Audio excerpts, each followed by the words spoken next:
Bogus कामावर JCB फिरवत Palghar PWD विभागाची कडक कारवाईचं सर्वत्र कौतुक होते।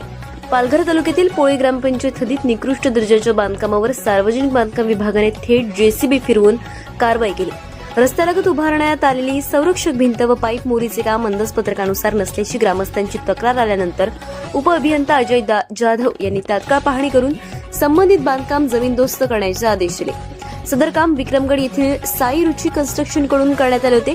बोईसर विधानसभेचे आमदार विलास तरे यांच्या आमदार निधीतून हे काम सुरू होतं। ग्रामीण विकासासाठी दिलेल्या निधीतून दर्जेदार काम व्हावे यासाठी आमदार तरे यांनीही स्पष्ट सूचना दिल्यानंतर प्रशासनाने कोणतीही तडजोड न करता कारवाई केली। या घटनेमुळे पालघर सार्वजनिक बांधकाम विभागाने ठेकेदारांना स्पष्ट संदेश दिलाय की निकृष्ट व बोगस काम सहन केले जाणार नाही। कार्यकारी अभियंता महेंद्र किणी, उपअभियंता अजय जाधव आणि शाखा अभियंता विनोद जाधव यांच्या या निर्णयाचे जिल्ह्यात सर्वत्र कौतुक होते। दरम्यान जागरूक ग्रामस्थांनी केलेल्या तक्रारीमुळेच हा प्रकार उघडकीस आल्याने विकास कामांमध्ये नागरिकांच्या सहभागाचे महत्त्व अधोरेखित झाले। तसेच झटपट नफा मिळवण्याच्या उद्देशाने कामाचा दर्जा घसरवणाऱ्या ठेकेदारांवर कडक कारवाईचा इशारा या घटनेतून देण्यात आला।